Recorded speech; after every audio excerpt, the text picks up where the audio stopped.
some cricket. Yeah, let's get stuck in. So the biggest tournament in T20 cricket has come to an end. It was over a week ago, but that's when our last show was. Midweek, the Gujarat Titans have defeated the Rajasthan Royals by 7 wickets, 11 balls remaining to take out the 2022 Tata IPL. Their first season, they win the whole thing. 100,000 in there at Ahmedabad, which is the capital and biggest city of Gujarat. So fate sort of comes into the question / maybe rigging. I don't know. Like we spoke about last week. I was going to say fairy tale story. No, They played well. we spoke about it last week. Pretty hard to rig a cricket game. So Gujarat or Ahmedabad rather, is the biggest city in Gujarat. They've just built this brand new stadium over there. It was awesome to see it packed out. You know, obviously the COVID era, we've seen empty stadiums and 25% stadiums. Awesome to see a packed out Narendra Modi stadium there. And then the fate kind of stuff comes into question when the final's scheduled there. It's Gujarat's home ground. Hardik Pandya, he's from Gujarat. He was born and bred in Gujarat. He comes out, they get the win, and he played unreal. Yeah, Hardik was excellent in this. Love me some Hardik. Oh yeah. And Gujarat also they're neighbours. So borders Rajasthan, a little bit of Indian geography for you there in the northwest of the country, and then Rajasthan being the northern state on the border there with Gujarat. Now let's talk about the game. Rajasthan, they win the toss, they elect to bat, which has been a little unusual in this IPL. And they go out and no one could really get going. The orange cap winner of the tournament, Josh Butler, who they so heavily rely on. He made like a runner ball, 39. But it was slow from his lofty standards. Indeed. And I think that pace kind of affected the rest of the order as well. They just seemed slow and really couldn't get it going. But then I would say Khan had actually been a bit of a bogey man for Butler throughout the series. Just missed him 3 times, and I think he only averaged like 20 against him. So he's so good, man. Yeah, and they brought him on right when Josh was kind of needed to find his feet and put the work in. And Butler got enough runs to take number 2 from Davey Warner on the all-time run scoring list, but finishes behind Virat Kohli. Yeah, and didn't score the ton that we probably thought they'd want to get out of him, or get like a big score quickly that they could then put some runs on. But yeah, it was slow from them, slow from everyone else. But like you said, Hardik and Khan, they're very much bowled really well and kept it very tidy. Pandya 3 for 17 off his 4, and Rasheed, he had 1 for 18, but there was a misfield, so he should have really had 1 for 15. Like there was one that should have been a single, went through the legs, went for a boundary. And Ferguson bowled well as well. Like that 157 on that. 157 k's per hour, 3.5 k's off the fastest ball ever. Lockie Ferguson, and that action that he has, it doesn't look like that it's going to come out that quick. And my goodness, he saved his best for last. 2 Kiwis in the Gujarat side, and Matthew Wade, the Aussie, didn't really contribute too much in this one, but comes away as an IPL champion. Let's get into the Gujarat Titans innings. So they got 130 for the Royals. So 130 to chase down, and look, after a pretty like a horrible start really for the Royals with Yuzi Chahal.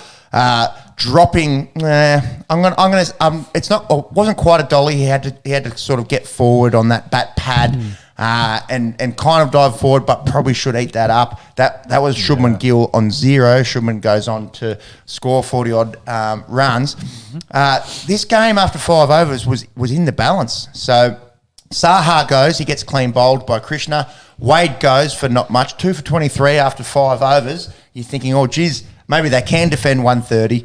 And Shimron Hetmeyer, he dropped a hard chance as well off Chahal.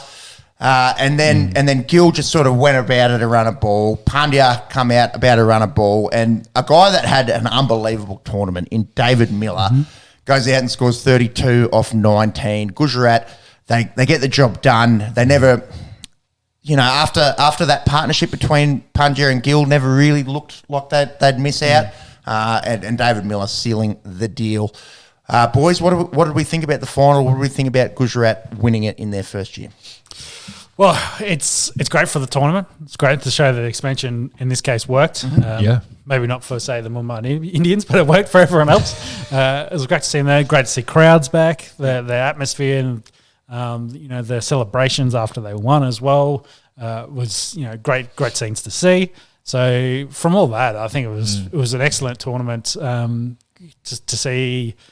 Potentially the best batsman also. Well, let's just say Butler was he got the cap, so he was the best batsman. To see him in the final as well, take his team there and kind of going up against the new guys. Like there's great storylines from all of it for an excellent finish to a great tournament this year. So yeah, I think it was definitely good viewing. Definitely. Great for Gujarat to get the title in their first year. Would have liked to see a few more Aussies. I know we had a few international matches on at the start of the IPL, so we didn't play a full series. We didn't really get to see a full IPL series out of a few Aussies. So it would have been nice to see what they could have done for all intents and purposes. And we'll probably talk about the team in a second. Yeah, leading us into our On The Esky IPL 11. Yeah, it would have been good to see Davey Warner get a few more games under his belt this series and see what he could have done. But yeah. All right, that leads us into our 11 / a few honourable mentions. We've picked a team. We've tried to give it our own flavour. I was looking at a few teams here and there, and it's our podcast, so we can do whatever the fuck we want. We can throw a few Aussies in there that maybe questionably don't deserve to be in it. But anyway, I was going to say some international bias. Yeah. Yes. So eligibility wise, I've gone just whoever. So rather than doing, you've got to have the 4 internationals and 7 Indians. Yep. I've just sort of picked out an 11. So I think it's 11 worth talking about. I think it's 5 Indians and 6 internationals. We're about to work it out. Josh Butler. First man picked in anyone's team. Arguably the best season or best tournament ever in the IPL. 863 runs at 57, striking at just under 150, 400s. We spoke about it last week. No one has ever gone close to doing that in one tournament. And probably the bulk of the Rajasthan Royals' success. Obviously, Yuzi Chahal pretty good with the ball, but we talk about sore shoulders on this podcast, sore backs carrying this team, and with him not really being able to get going in the final, probably the downfall of the Rajasthan Royals. But welcome to the On The Esky 11, probably the most prestigious team that Josh Butler's ever made, the On The Esky IPL 22-11. Oh, very high standards here. Indeed. So he picks himself. Now, a man that probably doesn't pick himself, but Australian bias, Delhi Caps bias here. And as aforementioned, it's our team, so you can go fuck yourself. Davey Warner. Now, missed the first 2 games, but arguably finishes top 10, top 5 even in the run scorers. Where did he finish? He finished 12th. And you look at everyone above him has played more games. So he only played the 12 games. 432 runs at 48, striking at 150. So his strike rate there, his strike rate is better than pretty much everyone above him. His average there is better than pretty much everyone above him that's not named just Butler. So it would have been interesting to see what he could have done had he had those 2 extra games, and the story around it. Last year, the axing by Sunrisers as captain, the redemption. The benching as well. Yeah, the benching, the axing. It wasn't a good year last year for Dave Warner. Yeah. And for him to come out and, have a statement tournament going back to where it all started, as a daily daredevil all those years ago, it was really nice to see him stamp his authority and become a staple of that top order for the Delhi Caps. On your David Warner, again, probably the most prestigious team you've ever made, the On The Esky 11. So that's our openers there, Josh Butler, Dave Warner. Batting 3, a man that opened all tournament, but we're going to bat him 3 in this team, is KL Rahul. Him and Quinton de Kock, very big in Lucknow's, opening their account in the IPL. A lot of success from the Super Giants. He was a distant second in the orange cap behind Josh Butler. Came in with 616 runs, an average of 51, striking at 135. Had 2 tons, couple of quackers, but he was rocks or diamonds, and the diamonds were really good innings, and captained Lucknow to a pretty good start in the IPL.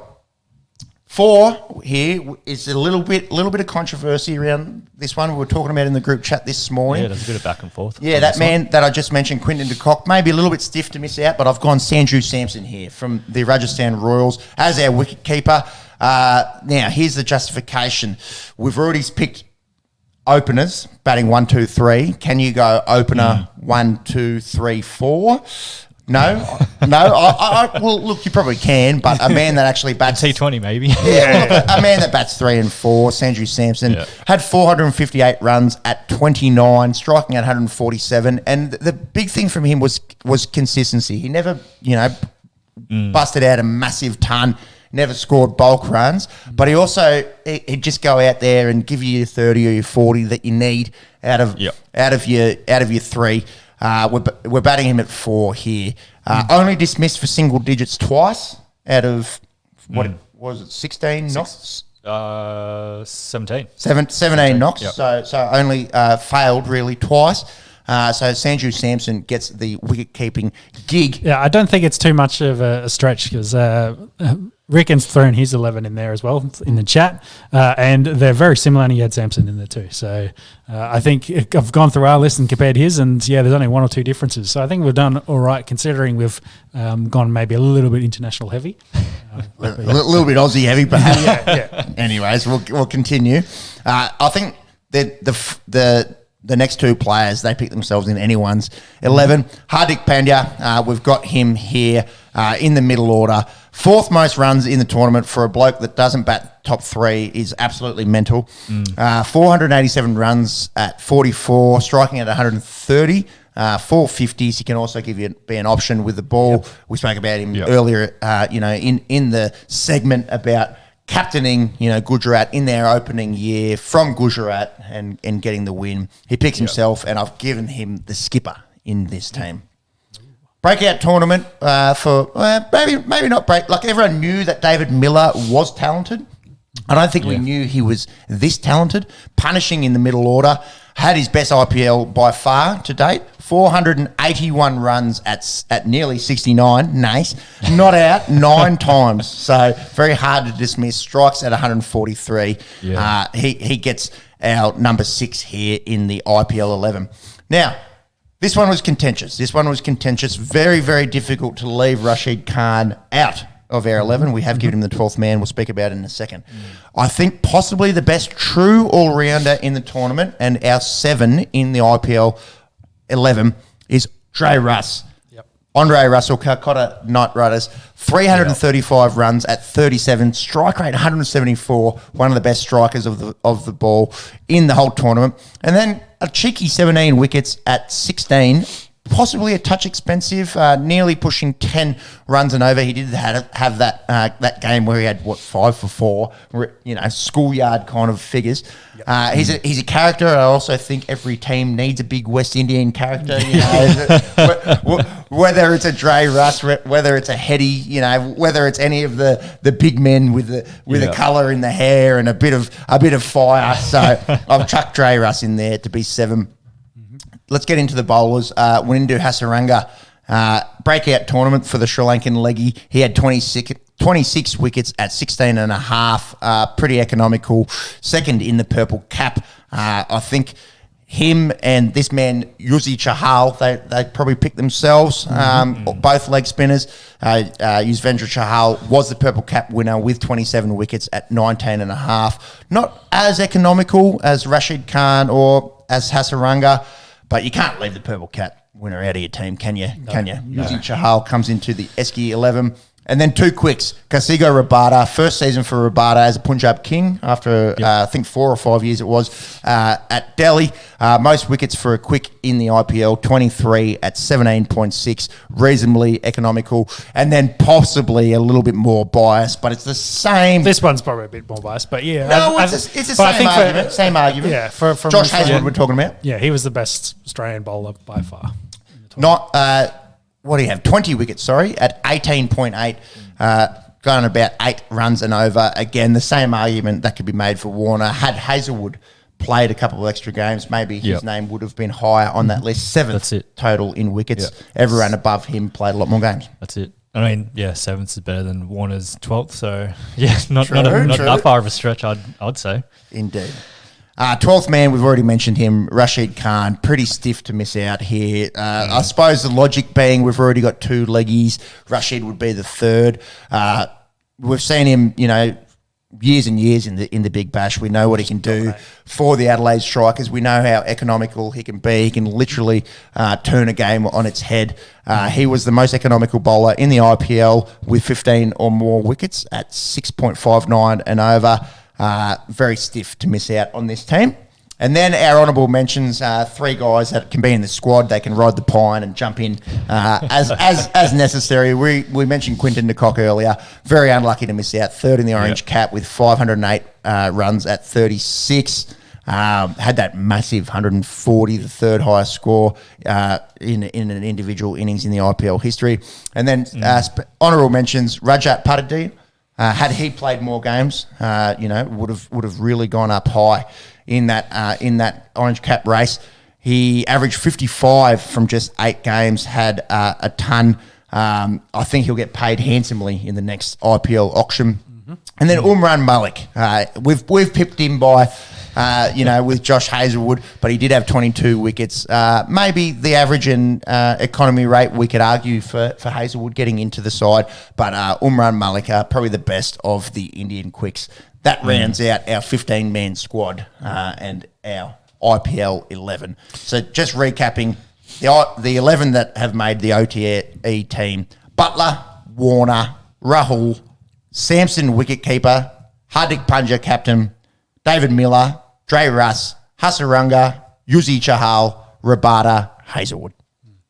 Question here for you, Peppy. What has been your assessment of Hardik's captaincy? Considering we picked him as a captain for our 11 and his team won the tournament, what do you think? I think Hardik had a lot of pressure, coming into captaining a new franchise, being a middle order player. So you've got so many things to think about. It's not like you can just go out there and be an opening bat, and all I've got to think about is making runs. As per, it wasn't a captain, but a Josh Butler. Yeah. KL Rahul captain his side. All he's got to really do is think about is going out there and making runs and setting the field. Whereas a guy that's got to bat middle order when the game's on the line, when a guy's got to go out there and set the field and think about bowling a few himself, when a guy's going out there and he's representing a franchise which is new in the IPL and it's his home state, that's why I've gone Hardik as captain. Again, now we could have given the skipper to KL Rahul. We could have given, there's a few blokes in there that could have probably got this skipper. Mm-hmm. I think Hardik, with the pressure, with the state of Gujarat, behind him in his opening season as a skipper in the IPL, I think he's nailed it, and that's why I've given him the captaincy of this illustrious team. Mm-hmm. What do you think long term for Hardik outside of the IPL? Has he shown some ability there for potential international duties at different levels? Well, the test question remains around Hardik. Can he ever break into this Indian Test side? White ball, he'll be a staple. He'll be a staple, and has already shown so much ability as a white ball player when he gets the gig for India. Does he get that? Has he played Test cricket? Can you see? Has he played Test cricket for India? He's played about 10, I think, off the top of my head. Does he break into that side and be a staple in the Test side? That's probably the only thing for his career moving forward. That's questionable. I think white ball, he'll just play until he's ready to retire. Yeah, I only bring it up because they've gone with say the older, safer option as captains at the moment for the Indian team. So that's not a long-term thing. That's just to cover off the post-Kohli era. It's just, where do they go through from there? And then whether, just Hardik put his name in or his hat in that ring. What do you got there, mate? He name, hat, ring, whatever. All three together. Mix it up and then pick one. Does he put his hard dick in the hat? Who knows? It's too easy. It's too easy that name, isn't it? Yeah. Great. He's a great cricketer. Definitely. Max, what do you got? Yeah, he's played 11 matches for India, Test cricket, between 2017-18. Scored 532 runs. High score 108, averages 31.3. So not bad numbers, but 4 years since his last test. Yeah. And a pretty difficult team to bust into Yeah. as it is. Yeah. There's plenty of young fellas getting that team, but that, the extra cap of leadership could potentially be a reason why. And if he gets that, say, captainship of the white ball teams, and then does well, pushes his form. How old is Hardik? Because Sharma is obviously going to have to pass on the white ball. I give him 2 to 3 captaincy. Yeah, exactly. Yeah. At some stage, is Hardik much younger than Sharma? He'd be 3 or 4 years younger, wouldn't he? 28, turning 29. I think that's more than 3 or 4 years. Yeah, 28 and robot Sharma, as my internet likes to. Did you mean Rohit Sharma? Yes, I meant Rohit. The old Aj 87, 34. Aj back a bit. 35. 35. 7 years. Just had his 37 years. Yeah. Yeah, so Sharma's definitely up there, and he's well, even if he plays for another 2 years, that's 37. That's definitely up there in cricket years. Indeed. Well, what we've seen out of him this tournament, who could argue with him being thrown the white ball captaincy for India moving forward?